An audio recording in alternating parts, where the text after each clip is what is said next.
Hello, and welcome back to the Psych Legal Pop Podcast. This is a podcast where we talk about popular culture through the lens of an attorney and a therapist. I'm the therapist, Tess Brigham. And I'm Brooke Brigham. I'm the attorney. And we are back with Love is Blind. This is season 8, episodes 10, 11, 12. And 12 ends on a bit of a cliffhanger. So we are going to talk about Ben and Sarah, but we don't know what's going to happen till next week. If they get married or not. We'll see. All right. So, Brooke, any high level thoughts you'd like to share? How are you feeling about these people? Well, I still am. I'm still like Team Lauren. I'm still upset with Dave. I don't think Dave has learned anything or changed. No. He kind of jerks her around a little bit more. Yeah. Before he finally dumps her, and then kind of tries to come back around. She's like, no. Yeah. Which I was glad about that, because I thought, oh no, don't have some kind of, reconciliation. But, the other people, I like these people. I'm rooting for these people. I felt like,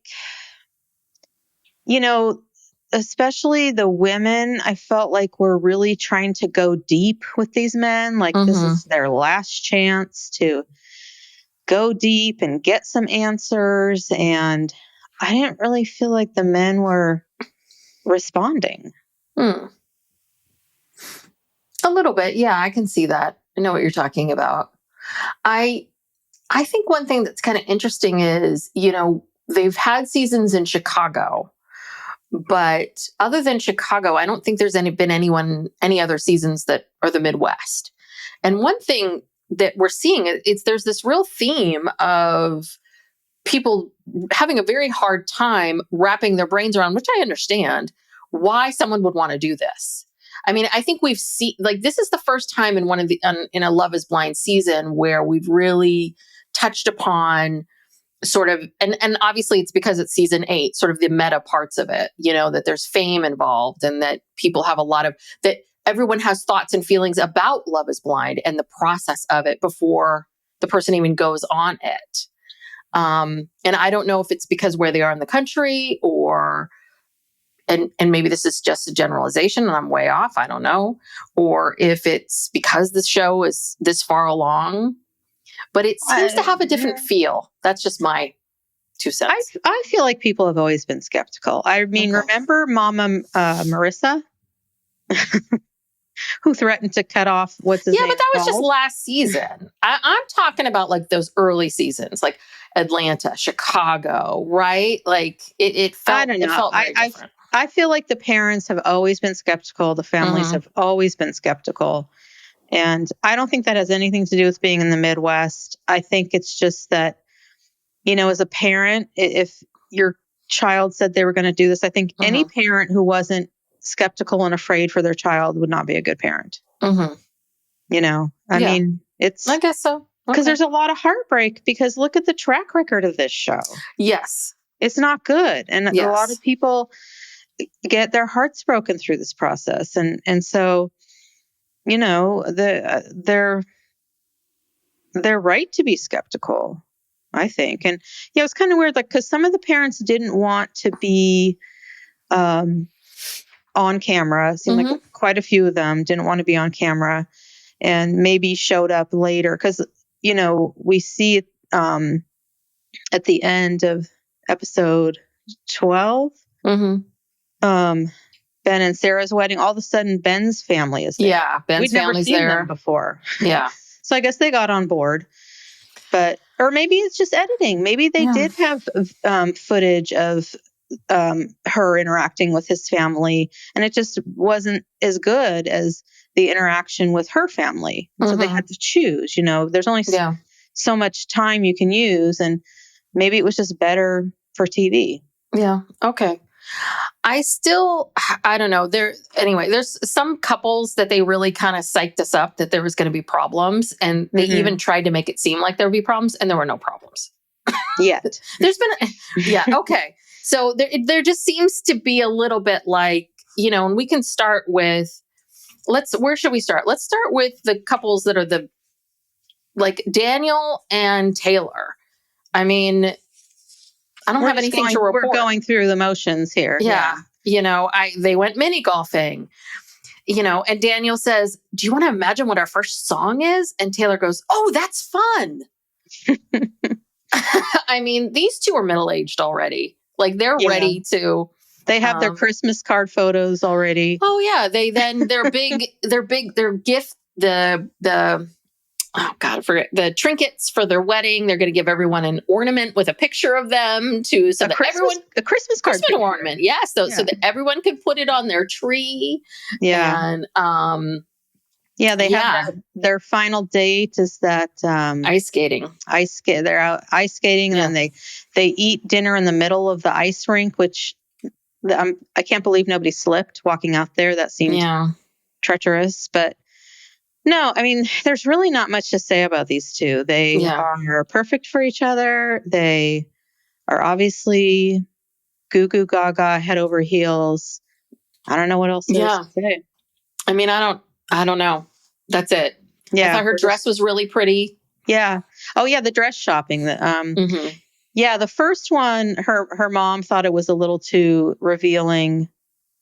And the second one did look better. It was basically the same dress, but it had a higher, strapless dress neckline on it. And it did look a little bit better. It did look better. No, she looked.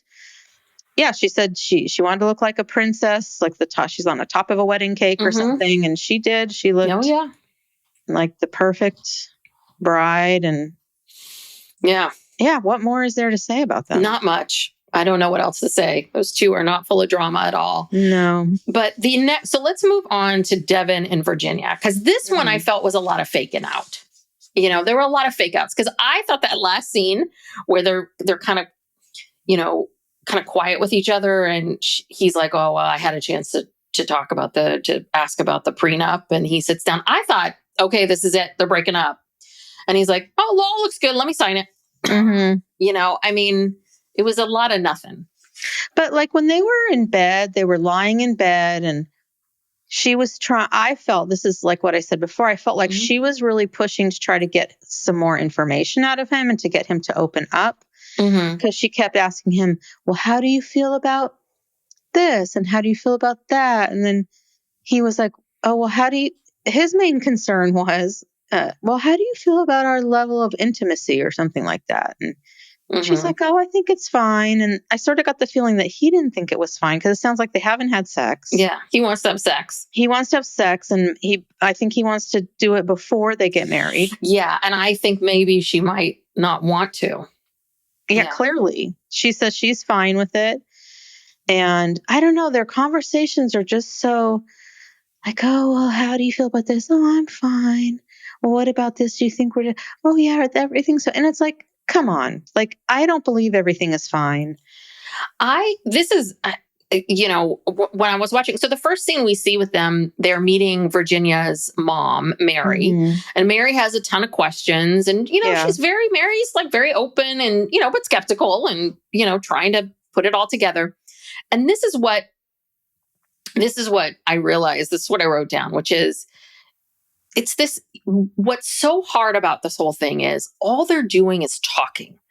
And that's why it's so boring to watch. I find myself drifting off, because there's just sort of talking about things, talking about how they think they're going to feel about something in the future, talking about what they think, how they're going to think about something in the future. Like all of these things that right now, honestly, you can't say. You cannot say. I can tell you how I feel about something right now, but I don't know how I'm going to feel about something 2 or 3 years from now or 10 years from now. And because their entire relationship is talking, it's almost kind of like the only way this would work is if you'd have to be someone who is really mentally healthy and very, very self-aware.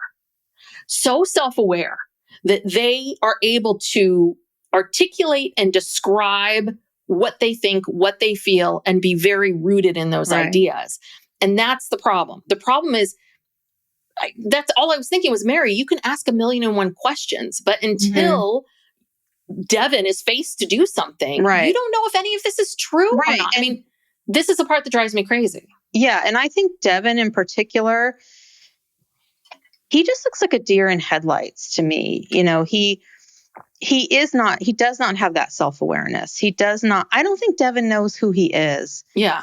at all. And he is just kind of going along, saying what he thinks he should say.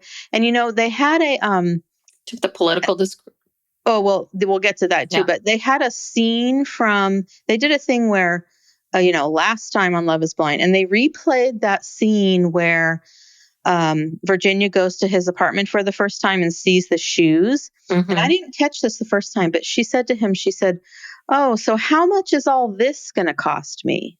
Me. Mm-hmm. And I was like, oh, you're right. Yeah. I disagree. Mm-hmm. She knows, I think she's really, we talked about this on the last episode. Like, she's light years ahead of him. Yeah. He's very young. I think he's young even for 28. I think he's more like in the 24, 25 range. And he's not that self-aware. And I just feel like he doesn't know what's going on half the time, or what he should be saying. Well, yeah. I mean, it really came out when they were having this conversation about politics, and she was asking him some very direct questions. And doesn't this sound familiar? This sounds a little bit like Ben and some of these other men that we've heard about, which is, he doesn't really think about politics all that much. And, she was very direct about what's been going on. She said, I didn't think that we would have to worry about abortion rights. I didn't think that we would be worrying about gay rights, but now we are, and we're back into it. And she was very direct. She told him, like, this is what I believe. And I think this is a bit of what we're seeing is, I agree with you. I don't think Devin knows what he believes. No. She knows what she believes.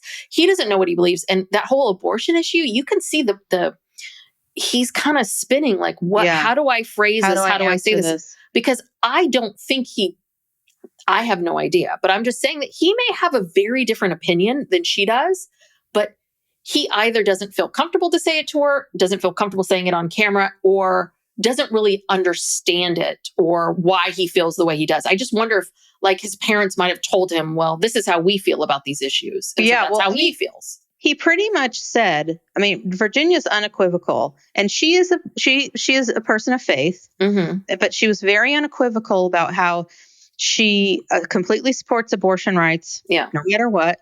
And she even said something about, because she's Black, she needs to vote a certain way a lot of the times, despite what her faith might be. It's a self-preservation type thing. Yep. And all that he could muster up was, basically, he said his parents were Republicans, because he said his dad is a Black Republican. He said that. Yeah. Because when she brought up the issue of race and he's like, well, there are Black Republicans. My dad's a Black Republican. However he phrased it, but he said that. He said that he felt that the man had the right to, I don't know, weigh in on whether or not a woman has an abortion. And she kind of pushed back on that and said, well, not really. I mean, I guess you have the right to know. And I don't even know if she said that. But she really felt like, well, no, you don't really have the right to weigh in. This is my decision. It's not like I'm going to take what I think and take what you think and then contemplate it and then come up with a decision. She was pretty clear about, this is my body. This is my decision. And that was kind of wild, that whole exchange. It was really intense, because he has basically been taught, I think, to vote that faith comes first in voting. Yeah. And over race, over bodily autonomy, over anything, whatever. And I think that right there was a moment where she probably went, But I fear that Virginia, and I think it's a shame, and I think this is one of the things that's really, really hard for women, is she's 33, and I think she really feels like, I want to have a child. I want to have a family. Yeah. And I want this, and I don't have a lot of time left. Now, Devin has oodles of time. So I am scared that she's going to say yes, and maybe he's going to say no. But if he says no, Virginia, that's the best thing that could ever happen for you. Like, I can really see them not getting married and her meeting someone within the next year that's much more on her level. I could see that. I don't know. I mean, I thought these guys were pretty good shoo-in, but after this, I was like, ooh. Yeah. But I never really felt they went very deep with each other. Like their conversations seemed kind of shallow and sort of centered around this idea of, having the same kind of beliefs about faith and family values and wanting to have kids and this and that. But that's just one level. Mm-hmm. You dig a little bit deeper with them. I think they're very, very different. Yeah. Yeah. Well, and then it's a week before the wedding and she gives him this prenup and she basically says, well, the wedding's next week. And she gives it to him. And it's like, he says he doesn't really know how to feel, or he doesn't know how he feels about this.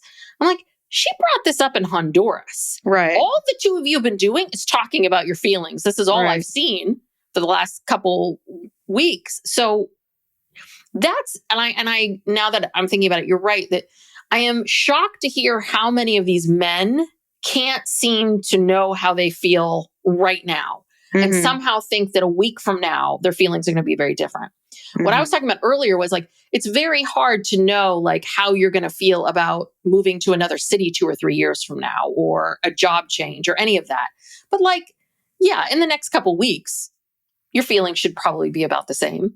I don't know. I just the way he just seemed to be out of it. And then it seemed to be, and then he came back and he's like, oh yeah, well, I had my parents look at it. I mean, that's the other thing. He's got his parents reviewing it. He's 28 years old. I thought he said that he had an attorney review it.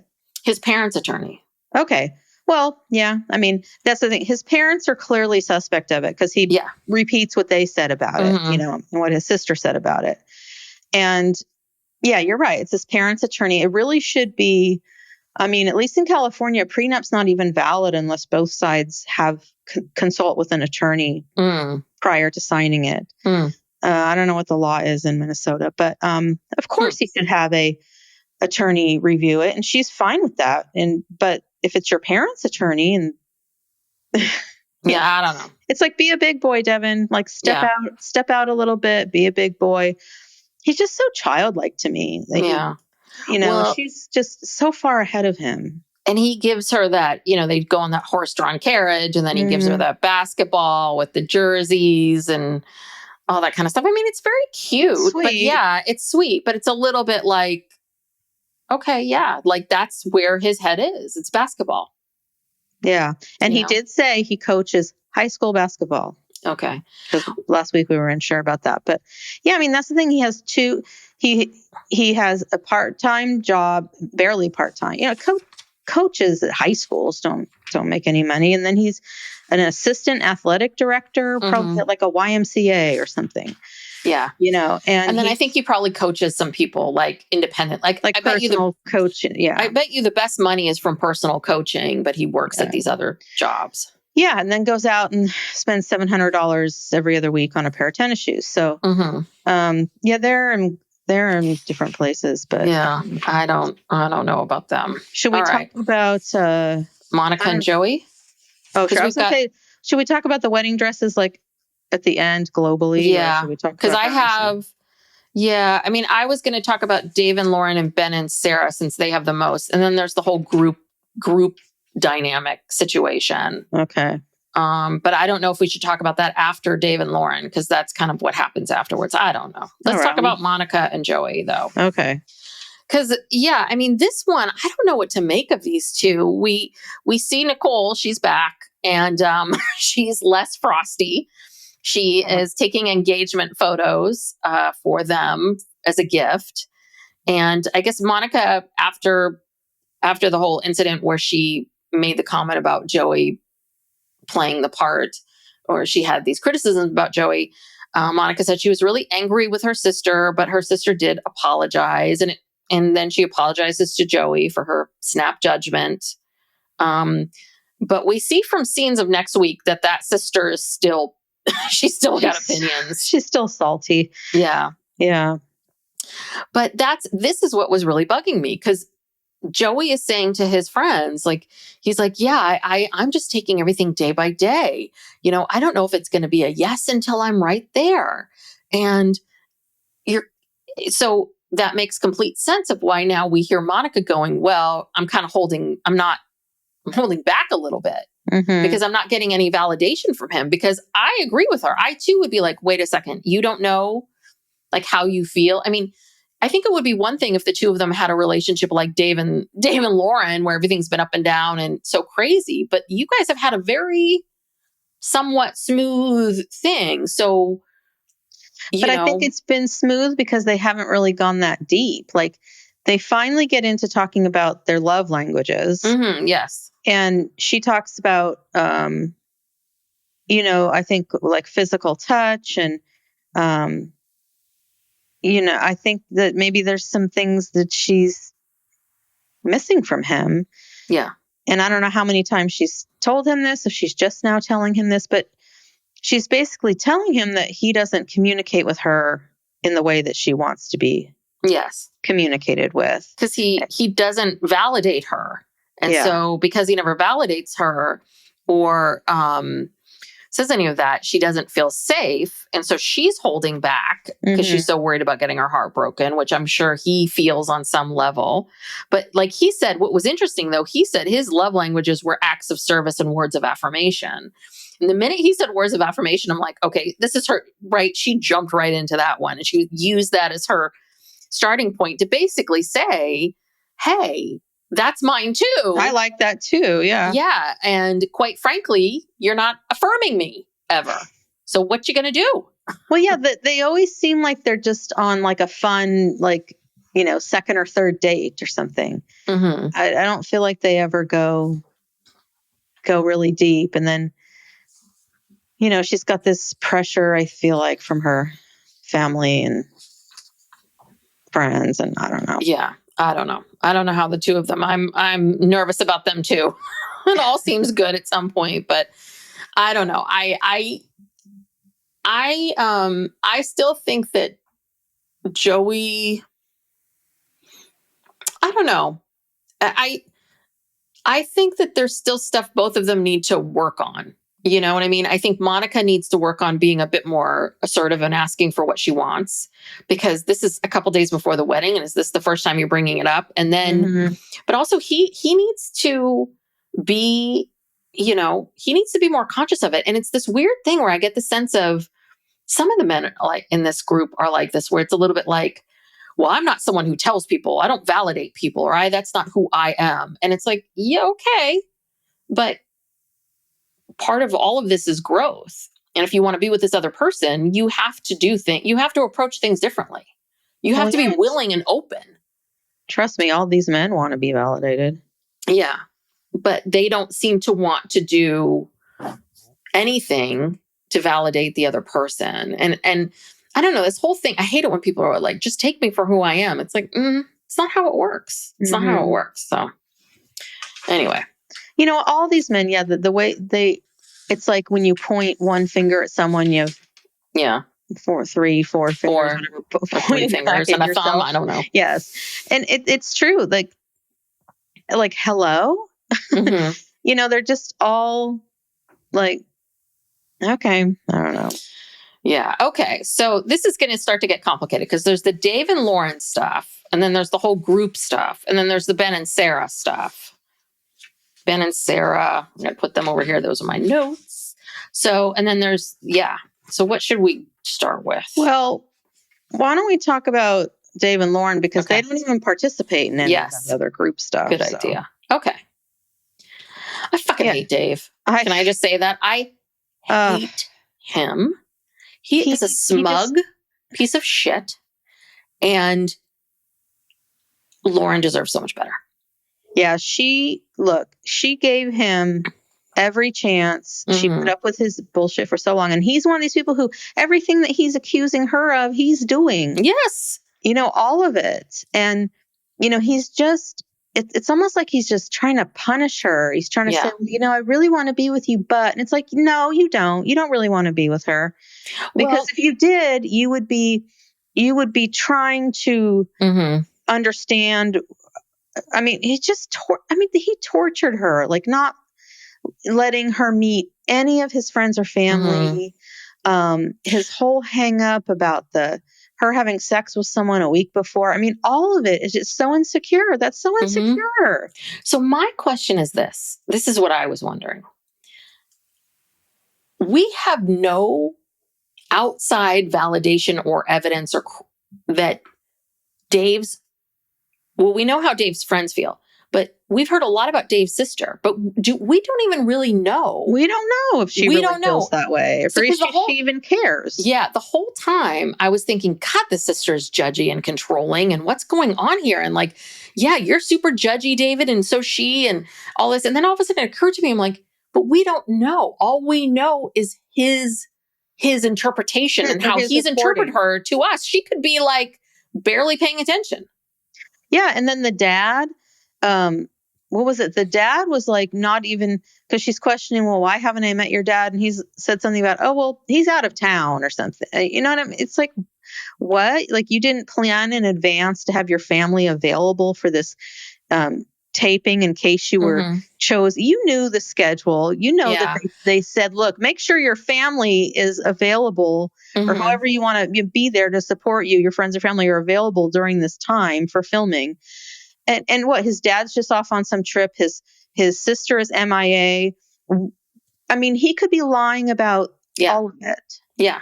We don't know, because this is a very interesting pattern we saw with Dave, which is he would say something like, she would say, well, I haven't met your dad. Well, my dad's traveling. He's out of town. Then she says, oh, well, what about our wedding? Would he be able to come to our wedding? Oh, yeah. Exactly. He'll come to our wedding. That's no problem. You know, he supports me. I mean, my family's there for me. They'll support me no matter what I do. I mean, they won't listen to you or talk to you or anything, but they're supportive people. They support me. I mean, he talks out of both sides of his mouth. He will say something, someone will call him on his bullshit. Then he'll say, oh, yeah, you know, you're right.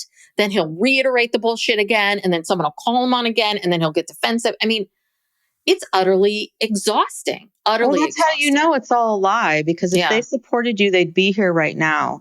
And they'd be talking with you, trying to figure out, you know, trying to help you sort this out, whatever. I think the bottom line is Dave's just not willing. He's not ready to commit. No. You know, Lauren is not quite the, you know, what he expected or wanted. He doesn't really know what he wants. No, he has no idea what he wants. And then he gets FOMO because everyone else is, you know, getting ready for their weddings and having a good time. And then he shows up at that party and then he sees Molly. And I love how Molly just dressed him down. Yeah. Yeah. Okay. Let's back up for a second. So let's get to, so it opens up where it's the next morning from what we saw. Dave goes out with his friends. He never comes home. He, you know, he spends the night at his place, and then she texts him the next day, and I guess they finally see each other in the afternoon or something. And he's got quite a story. He's got a story about, and then I fell back asleep from 9 to 11. And then, you know, I didn't realize. And then my phone died and blah, blah, blah. And my car was across town. And I mean, lies. It feels very, very odd. But, and so apparently, because I guess Lauren got word that there were people from the pod at this bar. And apparently, according to Dave, someone said, hey, do you want to meet Molly? And he's like, no, I don't want, that would be wrong. I don't want to meet Molly.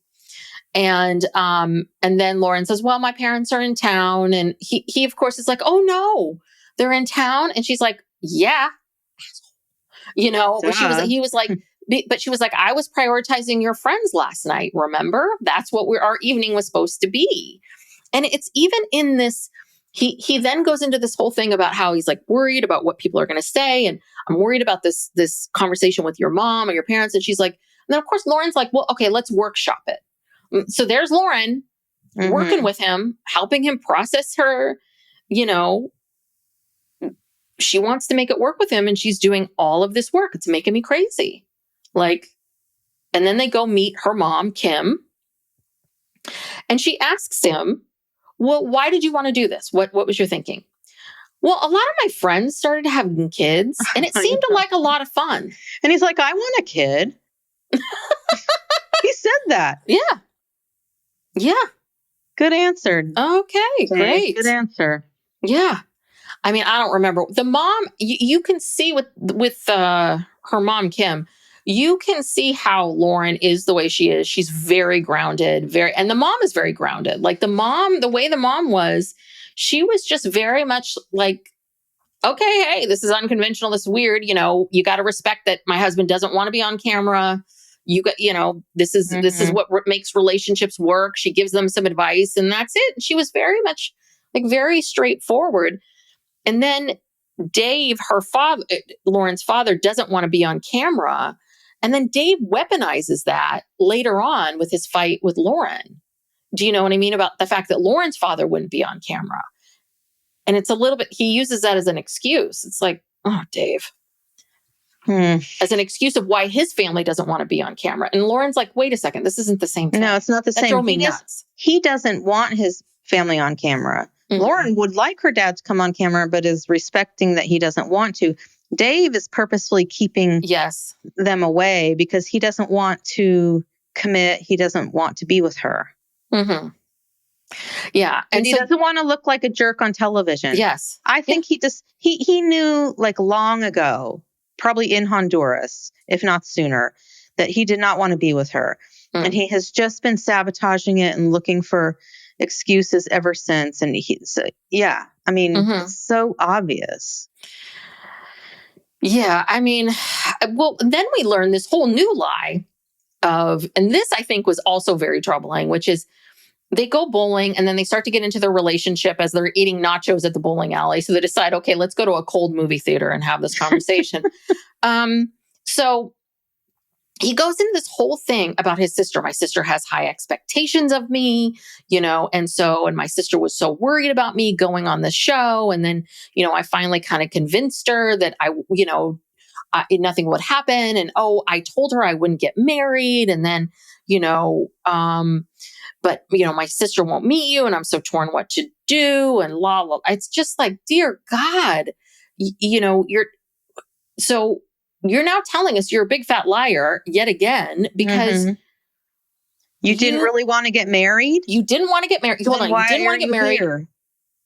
If you knew your family was going to have so many issues with this and you are quote unquote so close to your family, then you purposely went on the show and still did it. You then lied to the people about that. And then you lied to Lauren it's just like you've been lying to everybody. Yeah. Oh no, I won't get married. I won't get married. And then he tells the story of like, and then when I went, I said, fuck it, I'm going to do what I want to do. And I'm going to get married and it's like, dear God, like this, you're working out your mommy issues on poor Lauren in this. And where's Dave's mom? Is she not around? Why does his sister have so much power? She's gone? She died. Okay. Yeah. She died. I didn't realize. Sorry. Okay. So this is why the sister has the issues with his sister. And this is why the sister's opinion sort of has replaced almost his mother's opinion. She's his surrogate mother. Okay. Yeah. Got it. Okay. But you know what? I still don't believe it. I don't believe Dave's sister is this crazy. I just don't. I really hope she makes a TikTok and comes out. She comes on the reunion, Yes. To explain. This poor woman, she's been villainized on TV by him. Yeah. Like she's some kind of possessive control freak. Yeah. Well, and this whole thing with this different interpretation, this guy has a different interpretation of what happened. And basically he gets in Lauren's face about the fact that he feels like, well, you didn't break up with him. And he thought you guys were still dating this whole time. And like basically blaming Lauren for not quite understanding this other guy's feelings, if that is really true. But basically what Dave is accusing Lauren of disappearing or going off somewhere, ghosting a casual hookup. And that but she thought that it wasn't serious. So she didn't think she had to, but this guy did. But this is all Lauren's fault. Again, we talked about this last time, all this slut shaming. It's a lot of slut shaming. Did you sleep with him 2 days before? Did you do this? Did you do that? It's like, Dave, please. Yeah. And then when she turns it around, she says, well, when did you last have sex before coming on the show? I don't know. He couldn't remember. Yeah. And it's like, please, men remember exactly every time that they've ever had sex. He knows exactly when. It was probably 2 days before. You know, well, just even like if he was accusing her. it was probably, I mean, it could have been a couple weeks before, but he keeps. What's he the won't, difference? There is no difference. There is no difference. It could have been 2 months before. There's no difference. It's like they weren't. God, I'm not even gonna like go into Dave's crazy thinking. We need to get. You know, this guy at the reunion. Yes. We need to settle this for once and for all to get justice for Lauren. Justice for Lauren. Okay, this is what it is. And I don't know, because I just was looking at my notes. I don't know if I said this last time or not, but you know, people that are very, very jealous, always be wary of partners who are jealous. Or accuse you of cheating. That accuse you of cheating because they are cheating. Exactly. They tend to cheat. It's always like a red flag. If I hear with couples, I'm always like, you know, and I'm going to tell you something. Can't tell you how many times I've been right. So here's the thing. Dave doesn't trust, he's saying, I don't trust you, Lauren. Dave doesn't trust Lauren in this situation because this is exactly something Dave would do. And I wouldn't be surprised if Dave had done it. Totally. He can imagine being in a casual relationship with someone and ghosting them and not giving a shit. And that's why he can see Lauren. And I think he knew, and he did it to other women, and he did it and he was crappy about it and he knows it. So that's what he's basically saying. This is who you are, Lauren. Exactly. We have your number, Dave. We have your number. Yeah. We know you. Lauren did start to call him on his shit. And then he goes into this whole thing of like, well, you know, before I introduce you to my good friends and family to you, as if these people are that Lauren's some kind of peon or something, like how, you know, Lauren should feel so lucky to be introduced to his, you know. Well, and also, can I say, as he's torturing her with all of this stuff, he tells somebody later at that get together, I can't remember who, that basically he had to break up with Lauren. He didn't want to, and he was hoping that she would do it. Yeah, or it would be more mutual. Right. And so that's what he was doing. He was just like going at her so that she would break up with him so he wouldn't look like the bad guy. And he completely admitted that. And that's exactly what he was doing. And good for Lauren for making him, you know, be the one to pull the plug. And she was very dignified about this whole thing. She was. Yeah. Yeah. I mean, this whole thing where he finally basically says, you know, I don't think my family's going to change their minds about this whole thing. You know, he takes zero accountability because at the core, he kept saying to her, I can't. I'm sorry. If someone gives you this excuse of I can't do this, I can't do that, you can do anything. You can do most things. If you want to lose weight, you can lose weight. If you want to make more money, you can make more money. Like, there are things that you can do. And especially this, he has complete control over this because this other person wants to be with him. So it's but the fact that he keeps putting it on his family. Yeah. If I was that family, I would be pissed. And then this is the kicker. Lauren spent a bunch of time writing Dave's sister a long letter. This is who I am. This is how I feel about Dave. See me. He never gives it to her. Never gives it to the sister. So that really made me think, like, I don't know if your sister knows what's going on here. And I don't even know if you have a sister. I was just going to say, does anyone check? Does he actually? Do we even know this, if he has a sister? I mean, it's unbelievable. She spent all this time writing this letter. And you know that she said to him, hey, do you think it would be helpful if I wrote this letter? She probably spent hours upon that letter and knowing he was never going to give it to her. This guy he's like a scammer. He is like one of those Tinder swindler scam guys that like scams Dirty you John. until you realize like, oh, he doesn't have $5 million to buy this penthouse. Yeah.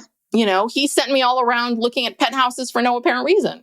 And now everyone in America knows about this guy. So good luck finding a girlfriend. So this whole thing leaves, she just gets up and go. And I'm like, good, because I kept worrying that she was going to keep digging in and taking care of him and doing this and doing that. And I was like, oh, good. So then the big group date happens. So all the couples, except for Dave and Lauren, that are together, I have to say that place looked really fun. that that inner tubing down a hill. Fun. I was like, oh, that looks so fun. But we don't have stuff like that here. We don't have snow. We'd have to go to Tahoe to get that. Psych Legal Pop will be right back after these messages. But yeah, I was like, oh, that looks so fun. So they're all having a great time. And then that moves into everyone from the pods are coming back together at this bar, getting together. And so the first conversation was between Molly and Lauren. And Molly's now Lauren's ride or die. Mm-hmm. And Molly knows who Lauren is, because my guess would be is that she knew that Lauren could have been really awful to her. Mm-hmm. She knew Lauren could have been mean or cruel, and she wasn't. Mm-hmm. And Molly loves her now.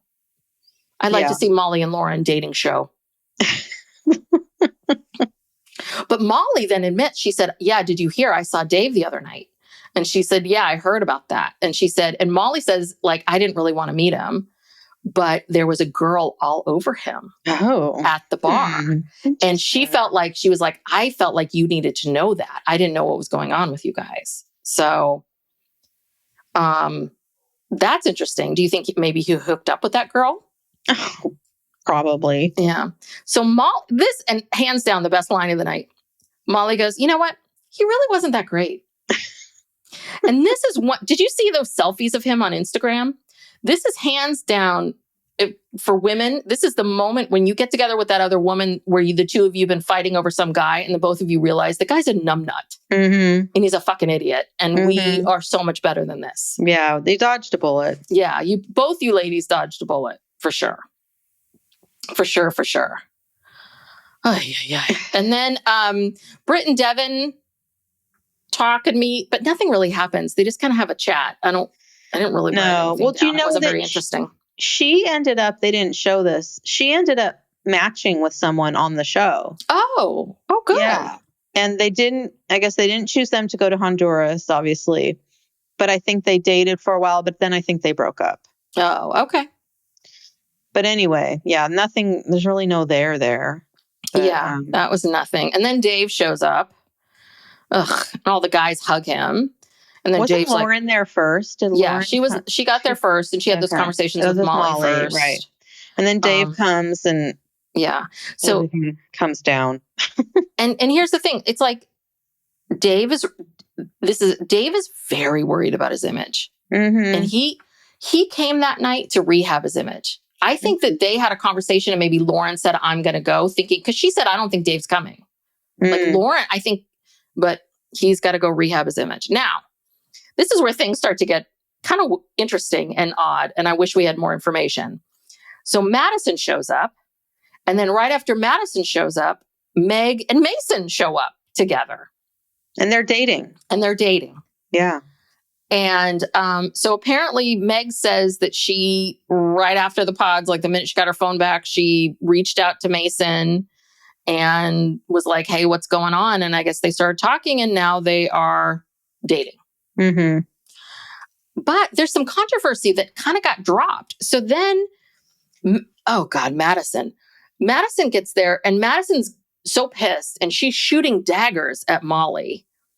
And why is she mad at Molly? Oh, no, sorry, Meg. Meg. She's shooting daggers at Meg and who was it that she was telling? She was like so happy that she and Mason didn't end up together. And then Alex shows up. And this whole thing is very weird, the story that Madison's talking about. Okay, so this is what I think happened. So Madison says that after Alex rejected her, and she really felt like Alex rejected her simply because he felt like she was too much. I mean, that's kind of what she was saying, that she said she would have bad days or struggles, but okay. And he seemed to be scared of that. And apparently they run into each other. Alex reaches out to her because he saw what she looked like and was like, oh crap, oh no. And so he asked Madison to stay with him in LA. She said no. Alex and Madison continued to talk here and there.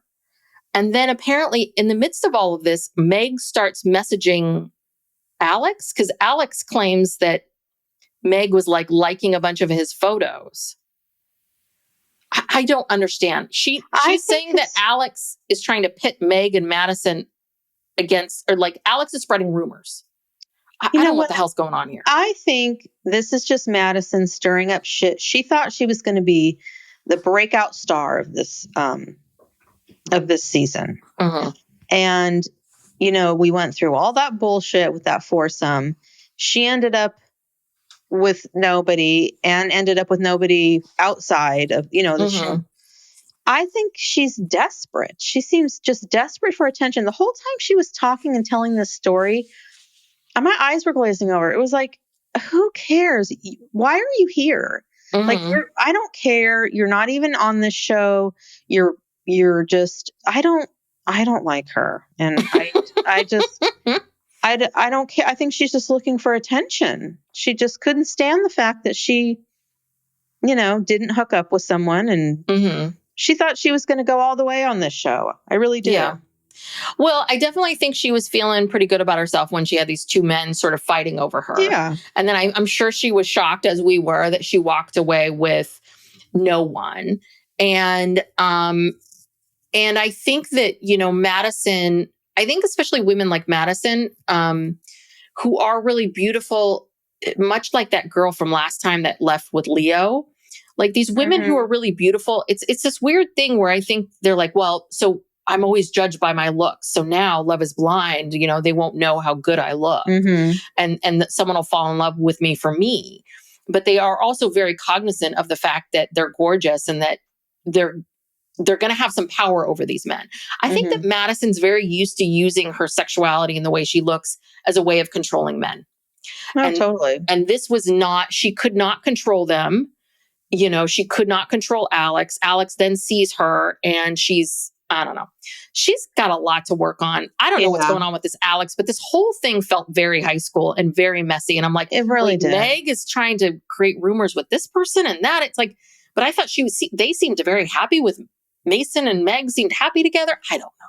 No, this is all a figment of Madison's imagination. Because remember, Alex broke up with her because she was just too much. Yeah. And I don't think no matter how beautiful she is, no guy wants that. If it's too much, it's too much. It's not worth it, no matter how hot she is. So I thought that was real boring.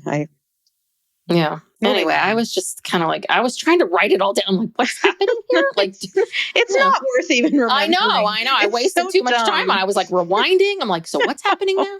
Nobody cares. Nobody cares. So the final one was Molly. So Molly and Dave talk. And she calls him. I mean, I was like, oh, Molly, he's not going to take this well. Like, but she calls him on all his bullshit. He gets super defensive.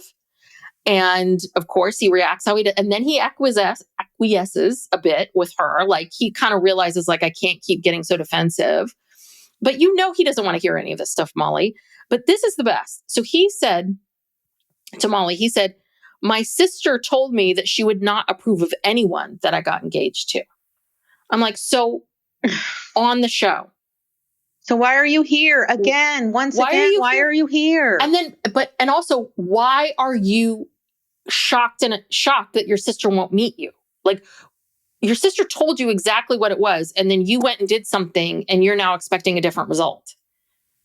Again, my new theory is just like Ben, those are not Ben's friends, and Dave does not have a sister.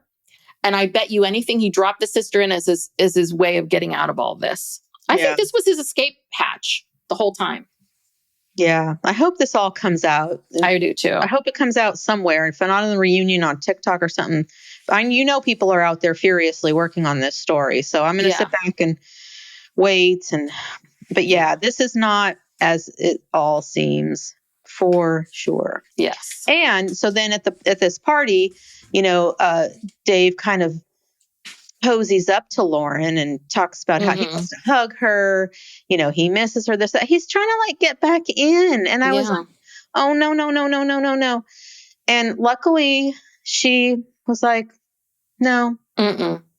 Thank God. Yeah. I think that, what was I going to, I think that I was a little nervous there because she was like, oh, do you want to go and talk? I'm like, oh God, Lauren, don't do any more work for this man. Don't go to a second location. Yes. You never go to a second location. So, but when they just moved over to the side and he was talking to her and she was just kind of like nodding her head, I'm like, okay. I think that I think something snapped or something shifted for her. I just get the sense like something really shifted for her, where when she was like, this guy isn't gonna defend me. Probably because as soon as they broke up and she had about a day or so or day or two apart from him, she was all of a sudden she was like, wow, I don't feel miserable anymore. Yeah, probably. I'm happy. I can be happy all by myself. I don't need this. Yeah. Yeah. So long, Dave. Oh God, yeah, I know. We're gonna have to see Dave one more time. We're gonna have to see Dave again, and we're gonna have to go through this painful with the Lachey's, questioning him, and it's like nobody cares. No one cares anymore. It's like can we just move on? But unless they find out the sister's not real, then I care. I hope. Yeah, I hope the sister get the sister on the. Let's settle this. I mean. Yeah. Anyway. Okay. That was that. Okay. So now let's talk about Ben and Sarah. Because we start off with them sort of talking about the TikTok situation with this girl. Mm-hmm. And have we announced this, that so far it's come out that that woman lied? That's what I saw on TikTok. I mean, of course, for whatever it's worth, but I saw something where, she admitted that she exaggerated the whole thing and the timeline didn't match up. And so, maybe Ben didn't do anything wrong. Yeah. I don't know. So Ben is innocent of this, but not of some other things. So the next big scene is they're at this bar and they're going to meet Lisa, Sarah's sister, and Lisa's wife, partner, Kelsey. Mm-hmm. And I mean, they're both kind of coming in skeptical of the relationship. Kelsey's very like straightforward with what she thinks and how she feels. And again, I don't think that Ben did not know the classic lesbian U-Haul joke. Oh, yeah. Hence, you do not have lesbian friends. No. Because that is the most classic lesbian joke ever. How do you not know the U-Haul joke? Well, because, I don't think Ben interacts a lot with that community. No, he doesn't with those people. Those people. Even though he drove the lesbian home we learned about last time. Was she a confirmed lesbian? Yeah, she said she's gay. I told you all those people were there. No. But the one who was gay is not the one that he drove home. That was the other girl. Oh, it was? Yeah. I thought she was the one and they were talking about church together. And no, the lesbian was the other girl. Kind of brownish, reddish hair. Yeah. Got it. Okay, sorry. He was trying to cover all the bases. So he had a separate gay friend and then a separate, multicultural. Yes. Yes. And he was trying to check all the boxes. Yeah.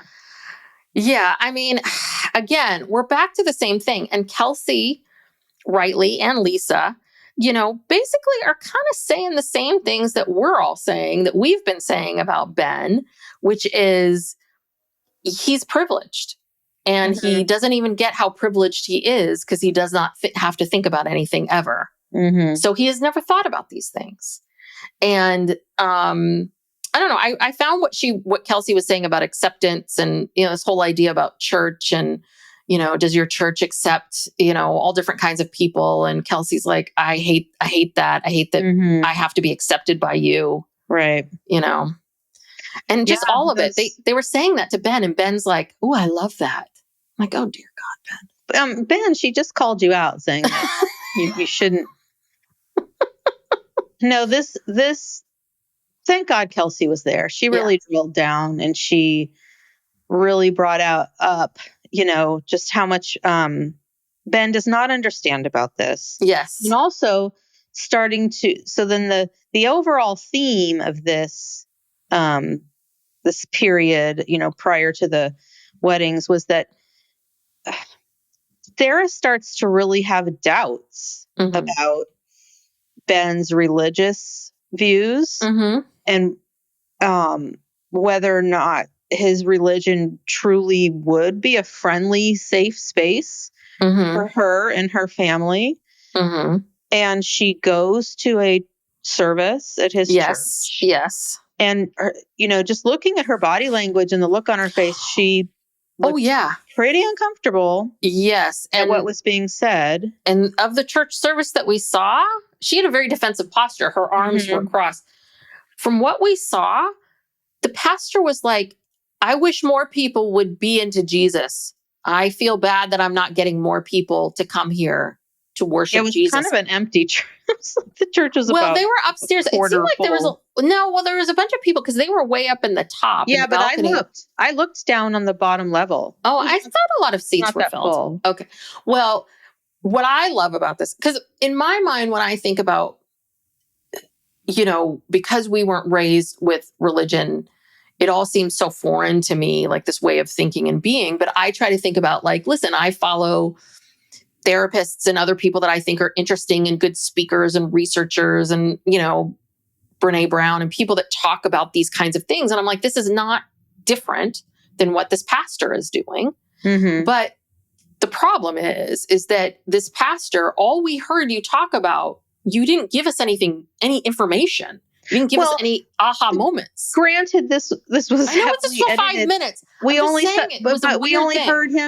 heard the pastor talk for like 15 seconds. Oh, I felt like I got a lot of what he was saying, which was a lot about how I need to get more people into Jesus. That was essentially what he said. Well, it just kind of felt like it was it felt like a sales call. That's what it felt like to me. Okay. That's all. But later in the show, she says that, she watched one of the sermons online, and it was about, the LGBTQIA community. And again, it was sort of, this message was, well, we have to tolerate these people or accept these people. And she was very upset by that. It went back to this whole thing. It's like, why are we even separating these people out as anything other than just, we're all humans, living together? And she was disturbed by that video. And it is. Well, it's also disturbing in that same, because they went glamping or whatever. It was very disturbing in that too, because she asks him some very direct questions like, is your church, are they accepting? If we came and said our child is gay, what would happen? And he's like, God, I don't know. I don't really know, which makes me think that he does know. Because, and again, we're back to the same thing. It's very layered. It's like, yeah, Ben, this is your privilege, showing that the fact that you've never had to wonder and worry about these things. But on top of that, because you've never had to wonder or worry, you have no idea what you're affiliated with. And quite frankly, it doesn't seem like you care. Because, if he really cared, he'd be trying to get the answer for her. Well, right? he did bring up that they had talked about that in the past in their church about, what happens if you have a child and they're part of that community. And again, it sort of all seemed to come back to, okay, well, I guess we have to tolerate that, but there's not full embracing of it. No.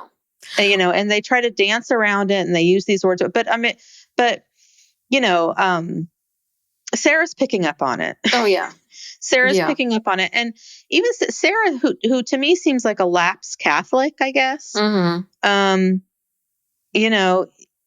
she clearly does not. Here's the bottom line. This is the thing. This is something that drives couples apart all the time.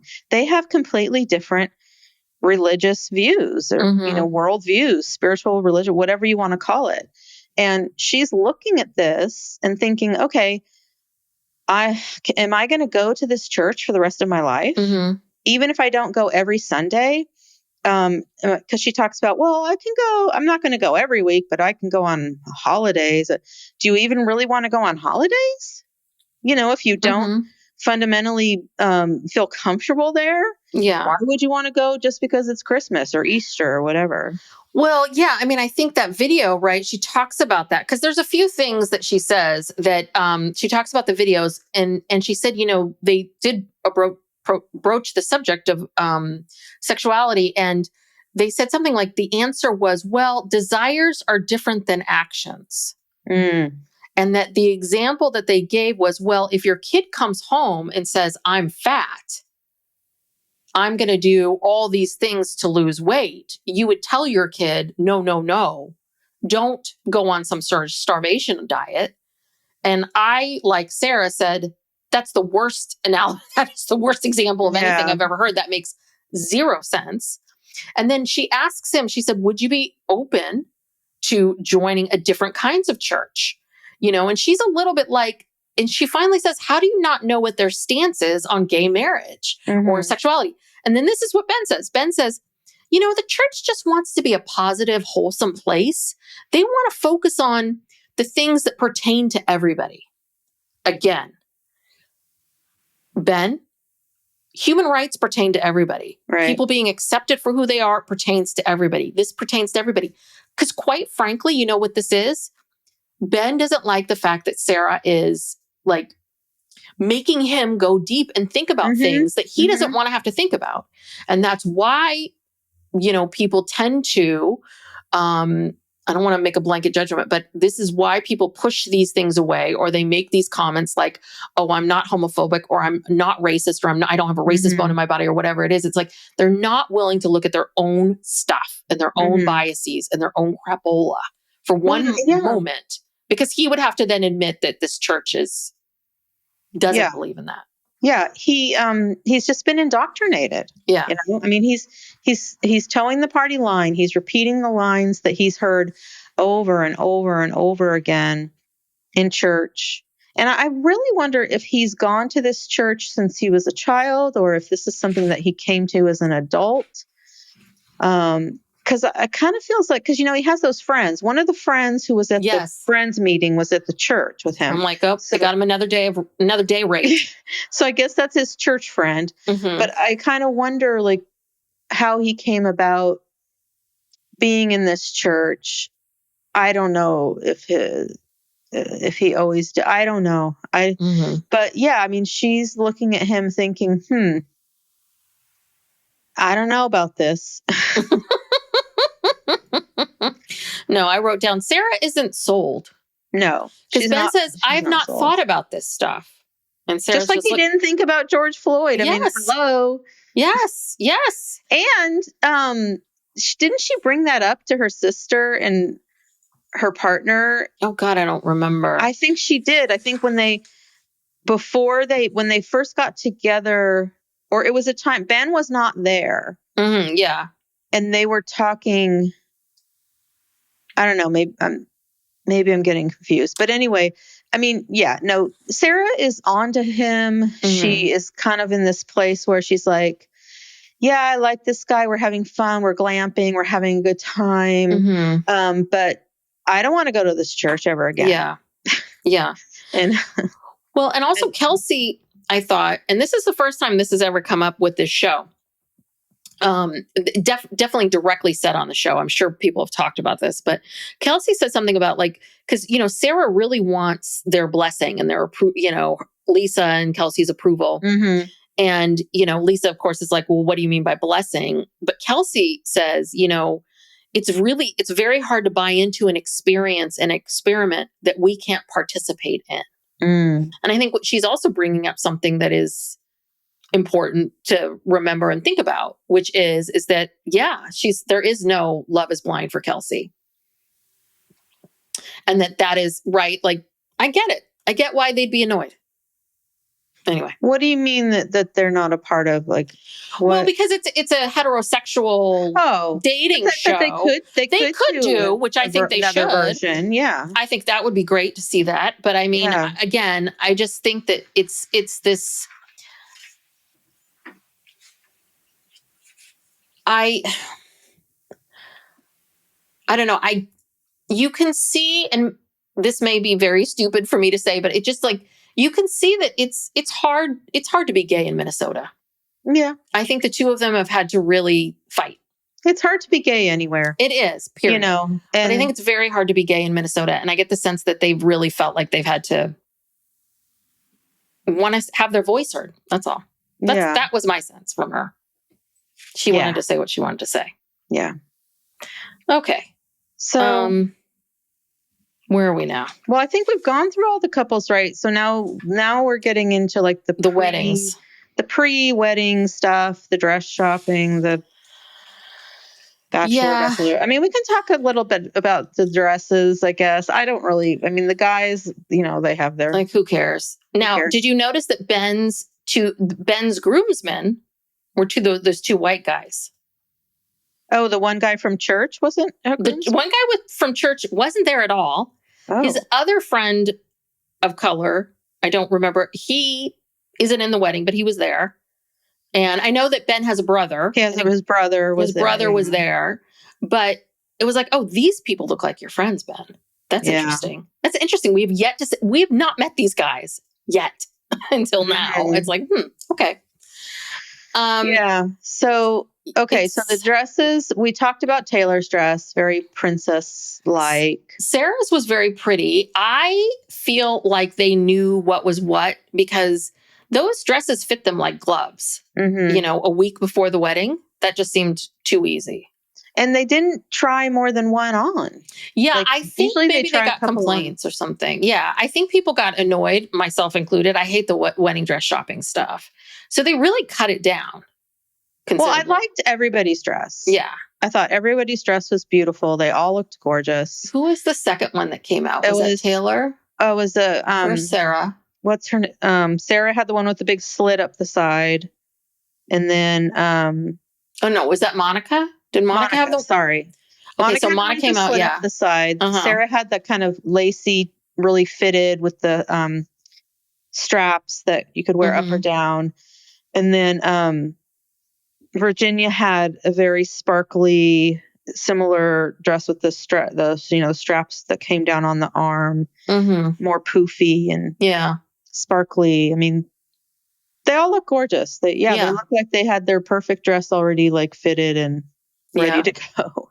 It's so funny too because all the men are wearing like no socks and t-shirts Hawaiian shirts.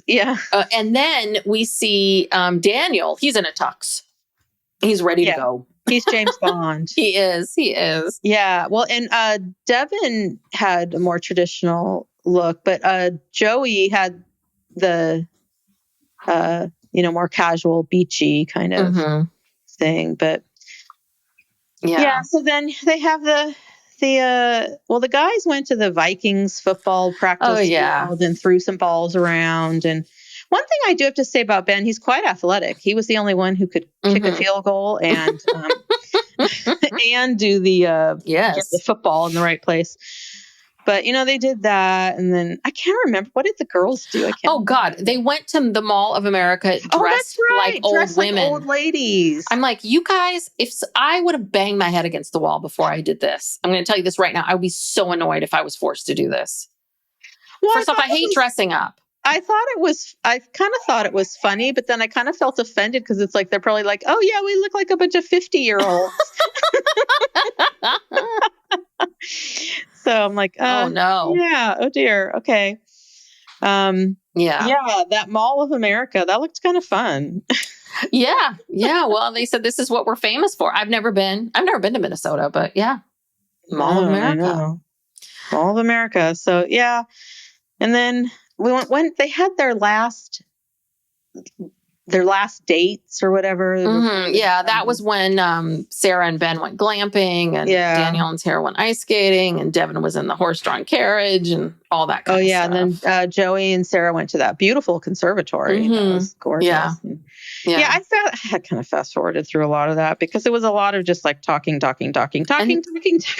that's enough already. It's a lot, but that's a bit of what's flawed about this show is that it's a lot of talk. It's a lot of talking. It's a lot of talk, like a lot of talking about things and nothing ever doing and being. I know. I would like to see them be dating longer and doing things like getting together with family, getting together with friends. Like I'd like to I see the don't two of know. you go to the grocery store and budget. Yes. Like, Try if you to really want to decorate see your house, go to IKEA. Yeah. Oh God. A trip to IKEA could really test a marriage. Yes. Yeah. Like, have them go to Costco. Here's a day. Like, with two screaming kids. Right. Okay. That's what I want to see. That's going to tell you more. That's the thing. This is why a lot of these don't work. I mean, it's a flawed fantasy. We've all talked about how this is a flawed proposition and how all this doesn't work. But like, yeah, if you really, really want to test this theory, and if it's truly an experiment, change up the experiment. Yeah. And let's see what happens if you really make people do the mundane shit of being married. Yeah. Because that's it. If you enjoy going to Target with your partner on a Saturday night, that's all you need. Mm-hmm. That's a great marriage. That's because you'll always be happy. Yeah. And then try to like build some IKEA furniture together. Oh God. Yeah. What God, else? register for gifts. Oh God. When Steve and I were doing that, planning a wedding will make you crazy. But I'm trying to think, what are some other things that like really test your relationship? Maybe buying a house or making a big purchase. Yeah, I don't know. Just kind of, I don't know, like having to, don't make them go glamping. Make them go camping in a little tent with like a little Coleman stove and a lantern. Mm-hmm. And a couple sleeping bags. Make them go cross country with each other in an RV. Exactly. Or not even an RV. That's too comfortable. In a car, in like a 2-seater car or something. Yeah. You have to drive cross country and, plan the trip yourself and figure everything out yourself and do everything. Yeah. That would be much more interesting, but that's not this show. No. So start our first wedding. Yes, with Ben and Sarah. Yes. And I didn't really look at the venue. I couldn't see the venue very well. You were always paying attention to the venue. So this time I'm like, okay, I better look at what's going on here. Well, I think because it's Minnesota and it's so cold there. I mean, although this was in March, so it was kind of on the verge of spring, sort of, kind of. So it looked like it was a venue that was mostly indoors, for the weather, for climate control. It was nice. And Sarah's the first one. Looks happy. Yeah. Well, at this point she does, but yeah, she's very giddy. She's very happy. She's getting her hair done. Her sister's there and and Kelsey's there. They're getting their hair done. And her mom. What's her mom's name? I don't remember. Didn't catch that. This is the first time we've seen her mom. And then this was interesting. Her stepfather, who I guess kind of raised her because he talks as though he raised her. They call him Andy. Yeah, but there's no dad there that I saw. So I think maybe that her father's not, I don't know what happened to her father, but I feel like this guy, Andy, is like her father. He raised her because they seem to be very close and they can joke with each other. And Andy seems like a good guy. Andy's a good guy.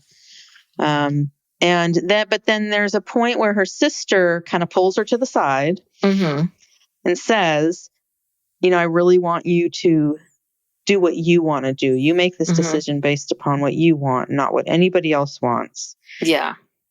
Because she and Kelsey at one point, this was the best scene, was the two of them are like, we're really not drunk enough for this. And so we watched the two of them like drink and then they're staring at each other.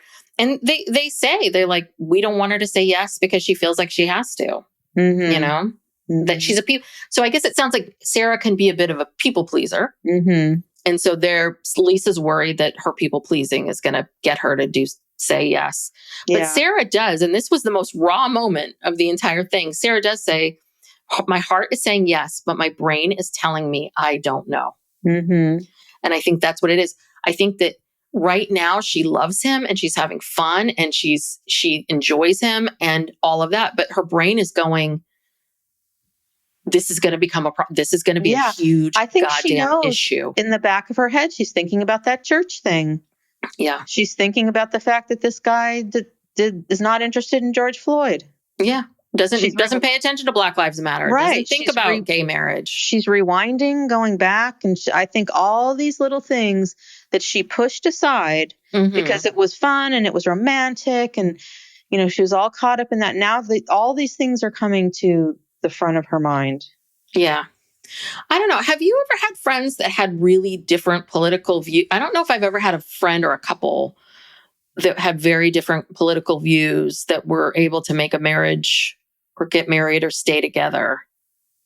I don't know if Not I've that ever I can known. think of. And honestly, I don't really have any friends that have different political views because I don't want to hear it. I don't really don't want to be around it. I know the whole thing is, we all got to talk to each other and understand each other. And it's like, well, but then you end up just getting into these arguments with people. And I don't want to do that because most people really can't have an intelligent, well thought out debate about policy. Okay. Because that's the thing. If you want to debate about policy, that's fine. If you about tax policy, any kind of policy, I don't have a problem with that, but that's not what people want to talk about. They want to talk about the people and the personalities and make generalizations and these people and those people. And that's like, there's no point in doing that. You're not going to change anyone's mind and you just get upset. And so I don't tend to really be around people like that. Okay. I'm trying to think too. I know. Yeah. I mean, I don't know any, I went to school on the East Coast. So prior to that, I didn't really know any Republicans. And then I went to this school on the East Coast and I met Republicans. Now, these were the days of the George Bush Republicans, first Bush. It was a little different back then. I don't know how those friends are today. I haven't not asked. But yeah, I'm just thinking, because I always think of that James, what is it? James Carville. James Carville and Marlee Matlin. Is it Marlee Matlin? Isn't she the one the deaf woman? Is it Marlee Matlin? Isn't she the one that was with William Hurt? It's, oh yeah, you're right. It's something similar to that. It's, yes. But it starts with an M. But that was what was right when those two got together. That was the big thing. Oh, they're from different sides and they're a couple. And how do you make this work? And I think besides them, I don't think I've ever heard of another couple like that. But they were a couple who they had differences in policy and they could talk intelligently about it. Because I've seen them on TV talking about it. The conversation that happens now is, is completely different. Like the dialogue is just all like, to deport everyone and do this. You know what I'm saying? It's like, we've always had intelligent political discourse, and I can engage in that. Yeah, but I don't know. I don't know if it's where we live or that has a lot to do with it. But I don't know. It is true though, but I think that things are. What was I going to say? You're right that policies are one thing. I think, how do I say this? It's like right now, some of the issues that we're getting into are really about back to that human rights thing of like, Ben, this, you haven't thought about this, but you need to think about this because this is about a person's right to be who they want to be. And I personally have hit a wall with that. Like there's got to be a point where we've got to be human. We've got to be humane with each other, that we've got to have some humanity. And that if you're okay with somebody rounding someone up and putting them on a bus and shipping them out, then I'm not okay with that. And I don't care what I'm just not okay with it. Mary Madeline. Mary Madeline. Thank you. That was close. MM. Yes. But I knew. No, it was very close. It's been a long time. Been a long time since we've seen those two. Yeah. I don't even know if they're still married. Yeah. Oh, yeah, that's right. Did they break? I think they broke up. See, no one can make it work when they have different political views. Well, they might have broken up for different reasons, but yeah. So at the very end, we meet Ben's mom and grandma, and oh God, these people, they are quite religious. Oh yeah, they're praying over him, and they have a prayer. They talk about how they've been praying for him, and that it's in God's hands now, and it's like, oh, they're serious. I mean, they're serious. Mom and grandma, very serious about God. So I wrote down, they're really into God. So this is the other thing too, is are they going to be okay with Sarah not going to church? No, because it seems like everybody there goes to church. Not. No, they're not going to be okay with it. They're going to want their grandchildren to be baptized. That's right. The grandchildren. Yeah. So what happens with these grandkids? Yeah, this is a big thing. I had clients over the years, and I had a client whose boyfriend was more religious. They ended up breaking up, but for different reasons.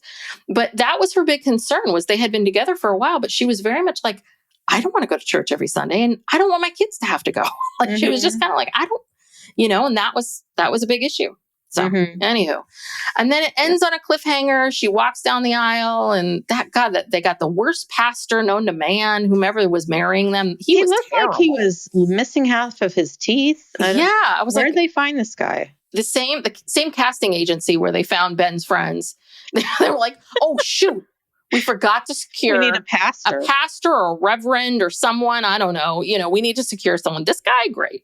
Yeah, well, and we see Ben's dad and stepmom, I guess, in the audience. Oh, his parents are married. Oh, divorced. I didn't know that. Okay. Yeah, I think so. Yeah, he was sitting with someone else. Oh, interesting. For the first time, and yeah, his dad didn't talk or anything, but he was there. And was there someone there from the cast? I don't remember. Oh, I don't know. I don't know. Anyway, cliffhanger. Dun, dun, dun. We don't All right. So we will be back next week with the weddings. The only marriage that I can predict at this point is Daniel and Taylor. Yeah, yes. I kind of think the rest of them should say no. Virginia, Sarah. Sarah is the one I'm most concerned about. Monica, I don't know. But I just don't think any of this is going to be good. Yeah, we'll see. I noticed they do a lot of weird editing, because in these episodes, I saw stuff where they had shown clips where they had edited and you thought it was something else and it turned out to be different. It's like, oh, that's just... So they love to get you all in a tizzy about the editing. So yeah, we don't know. Yeah. So yeah, oh boy, they need to come out to California or something. They need to come out to the Bay Area. I saw an article the other day where they said like Los Angeles is like officially the worst place in the United States to date. I can. I live there. I don't know what it's based on, but yeah, I'll tell you exactly right now. Yeah, because here's the thing. Los Angeles is a terrible place to date because everything's so spread out. So if you meet somebody that lives in a different part of town, geographically undesirable, you'll never see them again. Yeah. So you have to find, so now you've got to find people that you are going to be either you live near or work near. Okay. So there's that. Then you've got every beautiful, gorgeous person from their high school, from their small town flocks there to become a model or an actor. So the standard of beauty is very, very high. But the problem is that all of these, I'm sorry, dweeby guys think they all want that hot woman.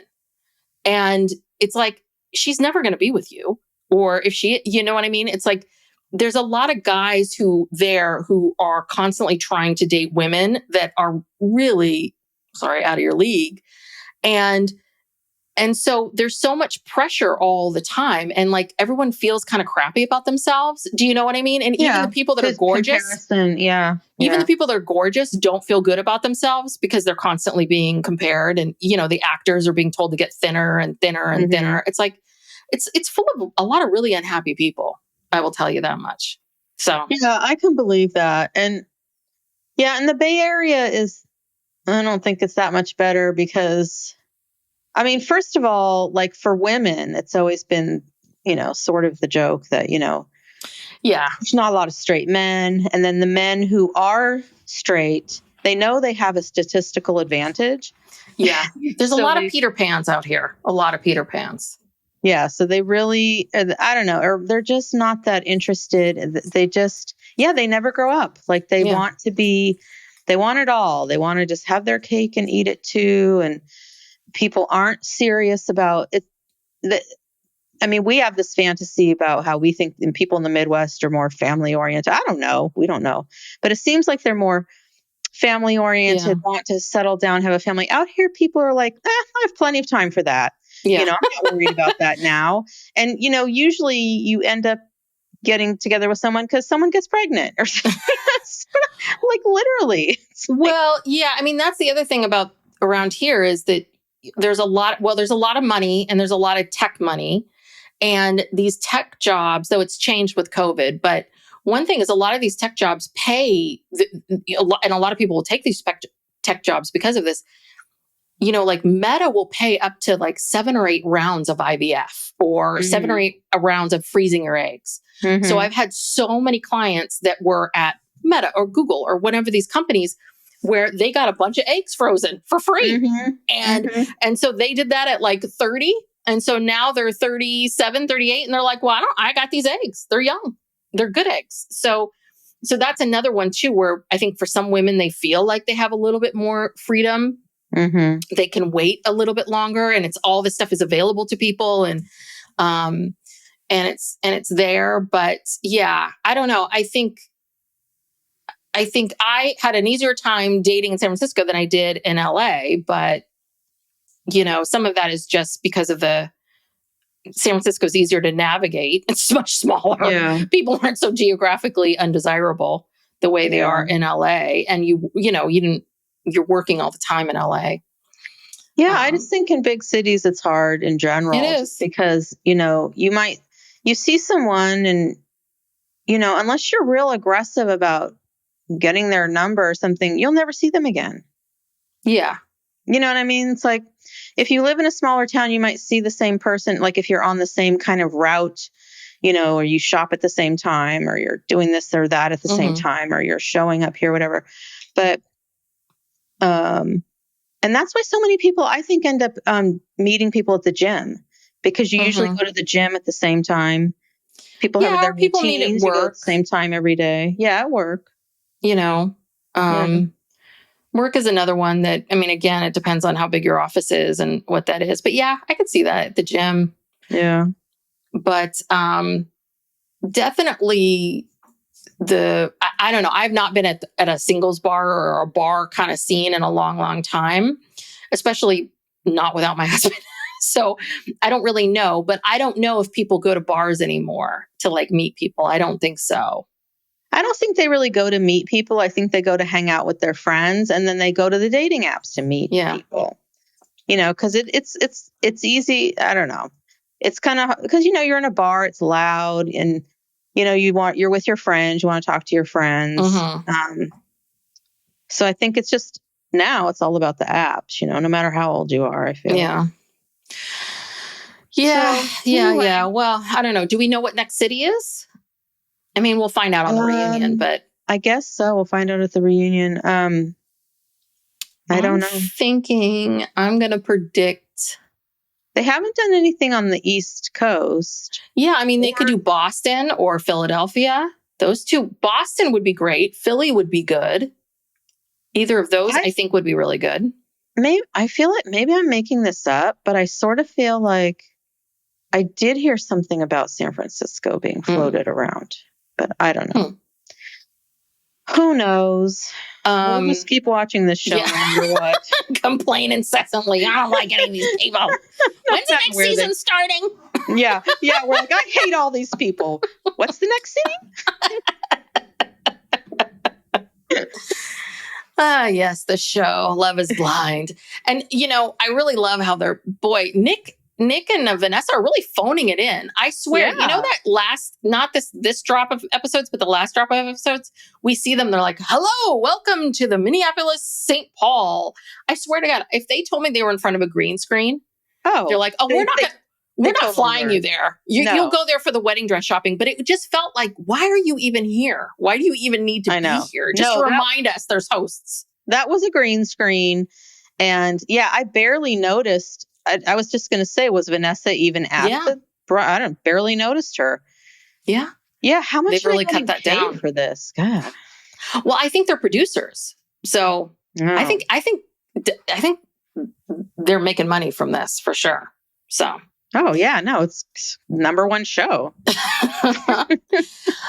All right. So thank you so much for tuning in. We will be back next week with episode 13, the weddings. If you enjoy this show, we do a Tuesday show as well. We have 2 shows a week, and our Tuesday show is going to be, oh God, we discussed it. I don't know if we've even totally decided. Just tune in. Just tune in. Just subscribe, hit subscribe, and it'll show up, and it'll be a big surprise. Well, even to us. Yes. And if you want more content from us, go check out our Patreon, or you can subscribe, give us a 5-star rating and review. Go check us out on social media at Psych Legal Pop at Blue Sky, Facebook, Instagram, and TikTok. And I think that's it. We'll see you next time. Bye. Bye.